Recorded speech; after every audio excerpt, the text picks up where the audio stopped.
사도행전 21장부터 26장까지는 바울의 예루살렘 선교입니다.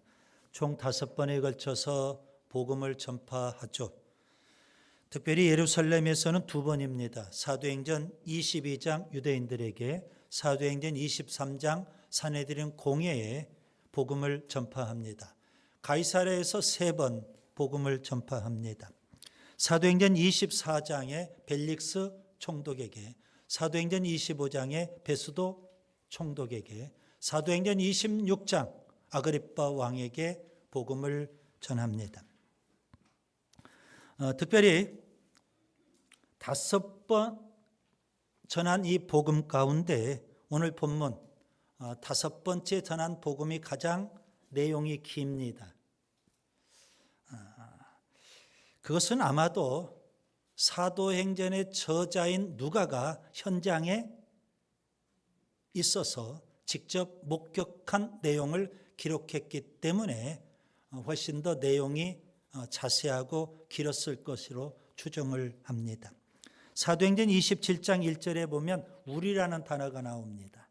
그 우리라는 단어 속에는 사도행전의 저자인 누가가 담겨 있거든요.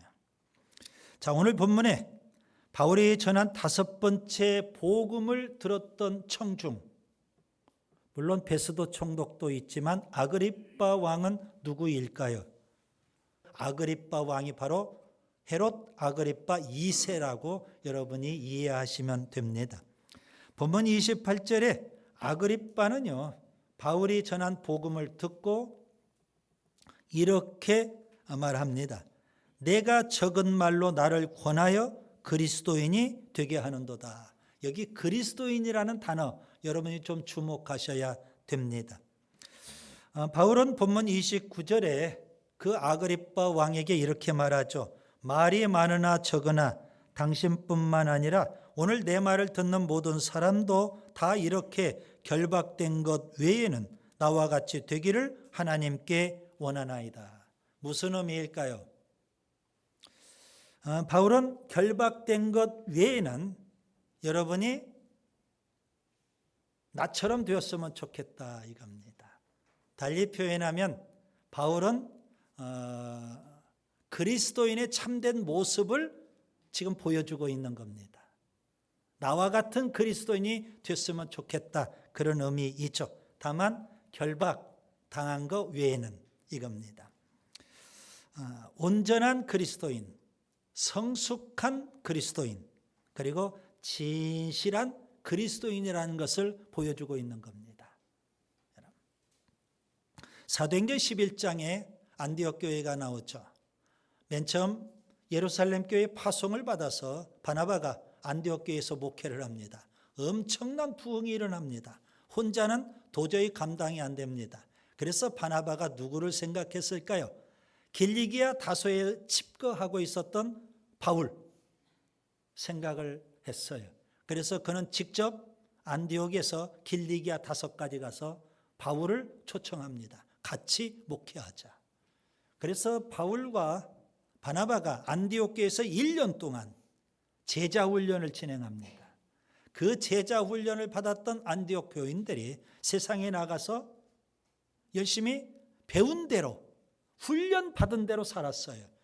안디옥 사람들이 안디옥 교인들을 뭐라고 부를까요? 그리스도인 이렇게 불렀던 겁니다. 사도행전 11장 26절이죠. 제자들이 안디옥에서 비로소 그리스도인이라 일컬음을 받게 되었더라. 세상 사람들이 인정할 정도로 안디옥 교인들은 진실한 그리스도인, 성숙한 그리스도인, 온전한 그리스도인이었던 겁니다. 오늘 바울이 그렇습니다. 그래서 바울은 결박된 것 외에는 여러분이 다 나처럼 되었으면 좋겠습니다. 이거죠. 자, 바울처럼 혹은 안디옥 교인처럼 온전하고 성숙하며 진실한 그리스도인은 어떤 특징이 있을까요? 오늘 본문을 통해서 우리가 3가지를 찾아봐야 됩니다. 이 3가지가 없다면 그는 명목상 그리스도인에 불과할 겁니다. 이 3가지는 뭘까요? 첫째, 종과 증인의 사명을 감당합니다. 사명이 중요해요. 본문 13절부터 18절은 바울이 다메섹에서 예수님을 만나서 회심한 장면을 지금 간증하고 있는 겁니다. 정오 무렵인데 태양보다 더 밝은 빛을 그가 받고 땅에 쓰러져서 엎드려졌습니다. 예수님의 음성이 그때 들리죠. 본문 14절, 사울아 사울아 내가 어찌하여 나를 박해하느냐, 가시체를 뒷발질하기가 내게 고생이니라. 주님의 음성을 들었어요. 그때 바울이 이렇게 질문합니다. 주님 누구십니까? 예수님은 그에게 대답하시죠. 나는 내가 박해하는 예수라. 부활하신 예수님, 살아계신 예수님이 지금 바울에게 나타났습니다. 예수님은 바울을 만나시고요, 그를 구원하시고 그를 이방인의 사도로 부르시는 겁니다. 본문 16절과 17절을 보겠습니다. 너로 종과 증인을 삼으려 함이니 이스라엘과 이방인들에게서 내가 너를 구원하여 그들에게 보내니라. 이제 바울은 예수님의 종, 예수님의 증인이 되는 겁니다. 예수님의 종이 됐다는 것은 예수님을 섬기는 종, 예수님의 증인이 된다는 것은 예수님을 전하는 증인, 그런 의미가 되는 거죠. 여러분 궁금하지 않습니까? 예수님을 그렇게 증오하고 미워하고 교회를 그렇게 박해하고 핍박을 하고 그리스도인을 심지어 그야말로 폭행까지 했던 건데, 우리가 잘 아는 대로 최초의 순교자 스데반을 돌로 쳐 죽이는 데 앞장섰던 사람이 바울인데 왜 그런 바울을 구원해 주셨을까요? 바울을 구원해 주신 것은 너 혼자 잘 먹고 잘 살다가 천국 가라, 그것 때문에 구원해 주셨을까요? 아니잖아요. 사명이 있기 때문에 그런 바울을 구원해 주신 겁니다. 마찬가지입니다. 하나님이 왜 우리를 구원해 주셨을까요? 사명이 있기 때문에 그렇습니다. 사도행전 22장, 바울은 예루살렘에서 맨 처음 유대인들에게 복음을 전할 때 이 다메섹의 회심 사건을 간증을 합니다. 오늘 본문보다는 조금 더 자세한 내용이 거기에 담겨 있어요. 그때 바울은 두 가지 질문을 예수님에게 던져요. 첫 번째 질문은 오늘 본문에도 있죠. 본문 15절, 주님 누구시니까? 사도행전 22장 8절에 이 질문이 나옵니다. 저는 이 질문을 신앙을 위한 질문 이렇게 표현해 보는 겁니다. 바울이 믿는 예수님이 누구냐 이거죠. 아니, 오늘 우리가 믿는 예수님 누구일까요? 우리 공동체는 이렇게 고백을 합니다. 예수님은 우리의 구세주이시고 아멘. 예수님은 우리의 하나님이시며 아멘. 예수님은 우리의 주권자이신 줄 믿습니다. 우리는 그렇게 고백을 해요. 그 다음에 두 번째 질문은요, 주님 무엇을 하리이까? 입니다. 사도행전 22장 10절에 나오죠. 저는 이 질문을 사명을 위한 질문 이렇게 표현해 봅니다. 구원받은 사람이라면 마땅히 감당해야 될 사명이 있다는 말씀입니다. 예수님은 공생애를 시작하시면서 제자들을 부르셨어요. 12제자, 그들을 훈련시키십니다. 제자 훈련, 제자 공동체를 예수님이 이루셨어요. 그리고 부활하신 예수님, 그들을 사도로 파송하십니다. 그래서 제자는 반드시 사도가 되어야 합니다. 요한복음 20장 21절, 아버지께서 나를 보내신 것 같이 나도 너희를 보내노라. 제자로 주님이 부르셨거든요. 이제 사도로 그들을 파송하시는 겁니다. 오늘 우리에게도 마찬가지입니다. 구원받은 사람은 반드시 사명자, 사역자가 되어야 합니다. 여러분, 교회란 어떤 것일까요? 여러 가지로 교회를 정의할 수 있지만 저는 교회를 이렇게 표현합니다. 교회는 세상에서 부름받은 제자 공동체이고 동시에 세상으로 보냄받은 사도 공동체다. 이게 바로 교회입니다.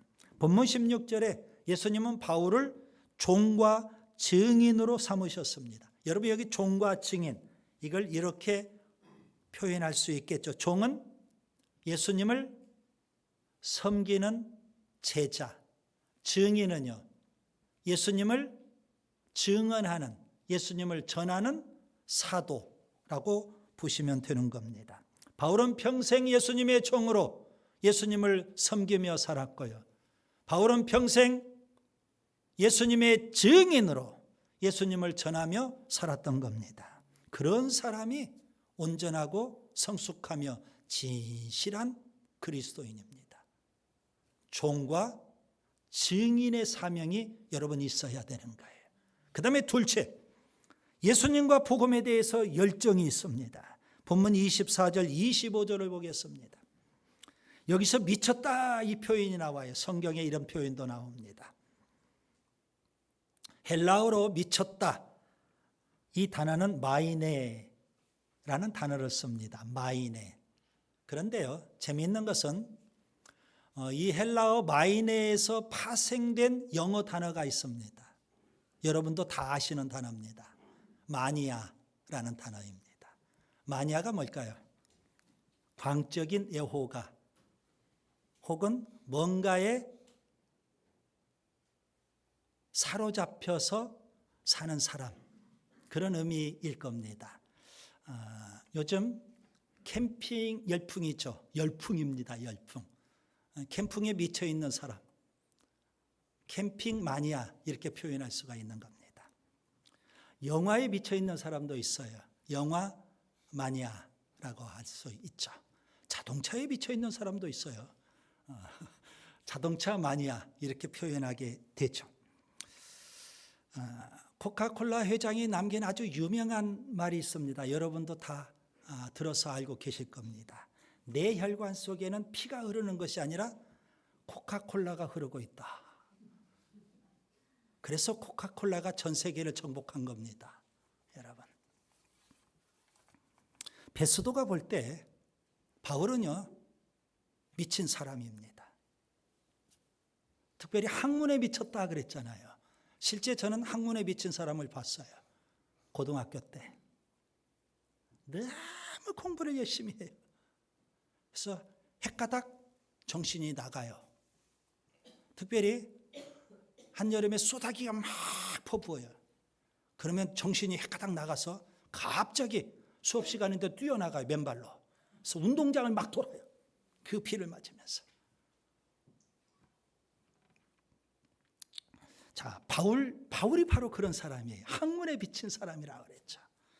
오늘 우리 시대의 용어로 표현하면 바울은 예수 마니아, 복음 마니아 이렇게 표현할 수가 있겠죠. 한마디로 예수님에게 미친 사람, 복음에 미친 사람입니다.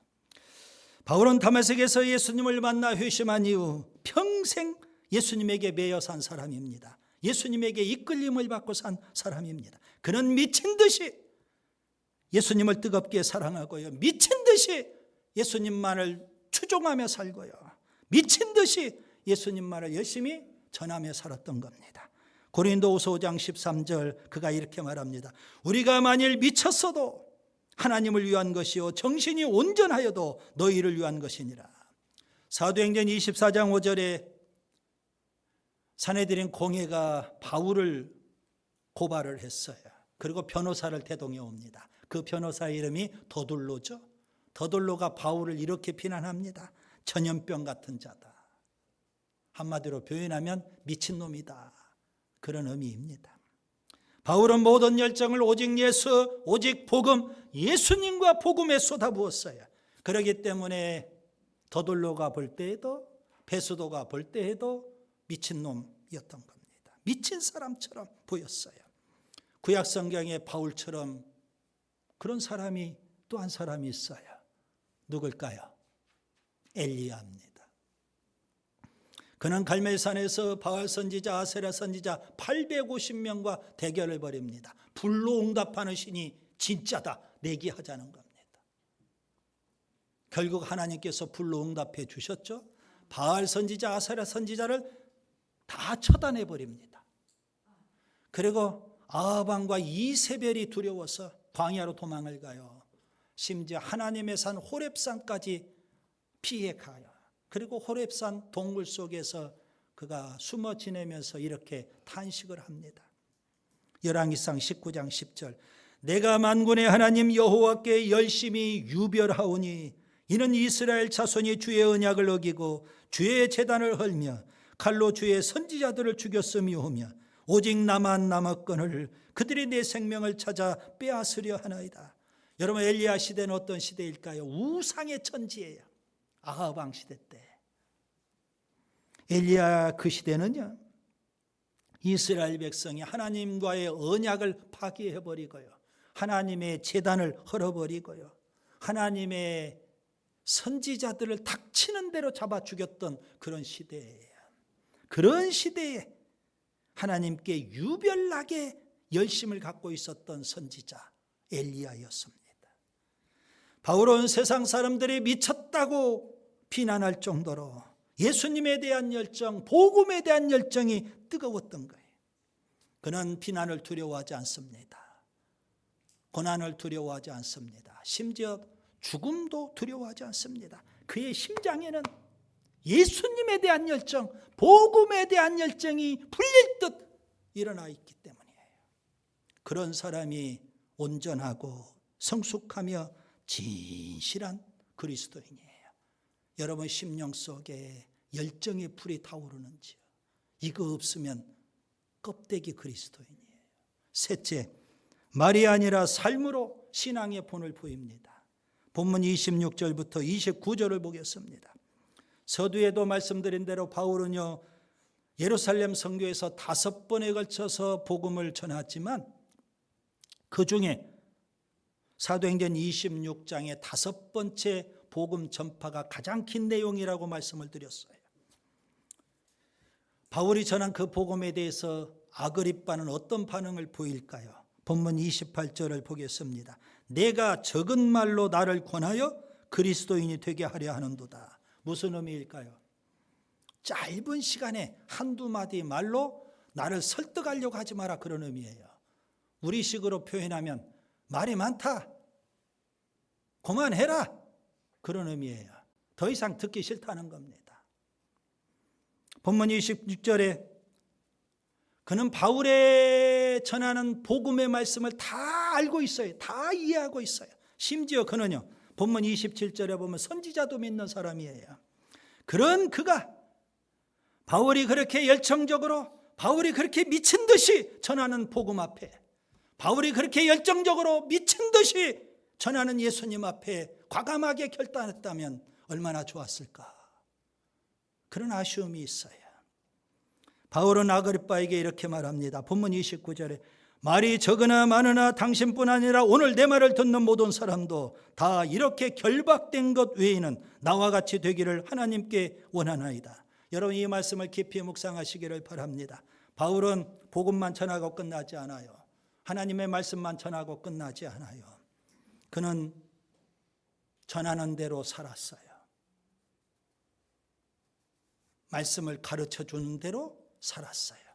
설교한 대로 살았어요. 그래서 결박된 것 외에는 여러분이 나 같은 사람이 됐으면 좋겠습니다. 그는 지금 말씀을 전하면서 말씀의 본, 신앙의 본이 되었다는 말씀입니다. 바울은 빌립보 교인들에게 이렇게 말하죠. 빌립보서 3장 17절 형제들아 너희는 함께 나를 본받으라. 나를 본받으라 그랬어요. 고린도 교회에도 동일하게 권면을 하죠. 고린도전서 11장 1절 내가 그리스도를 본받는 자 된 것 같이 너희는 나를 본받는 자가 되라. 여러분, 신앙생활은 듣고 배우는 것이 아니라 보고 배운다는 말이 있어요. 신앙생활을 말로만 가르치면 안 된다는 거죠. 본이 되어야 한다, 그런 의미입니다. 부모가 자녀에게 하나님 말씀 전해줄 수 있어요. 말로만 전해주면 자녀들이 뭘 보고 배울까요? 듣고 배우는 게 아니잖아요. 뭘 보고 배우냐 이거예요. 교회 안에서 중직자들이 말로만 하고 있다면 성도들이 뭘 보고 배우겠냐고요. 봐야 배우는 거죠. 봐야. 목회자가 말로만 설교하고 끝난다면 성도들이 뭘 보고 배우겠냐고요, 여러분.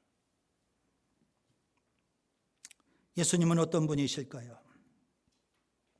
요한복음 1장 1절에 보면 태초에 말씀이 계시니라. 하나님은 말씀하시는 분이에요. 그런데 예수님은요, 육신을 입고 말씀이 되신 예수 육신을 입고 이 땅에 오셨어요. 그래서 하나님은 말씀하시고 또요, 예수님을 통해서 말씀을 보여주시는 거예요.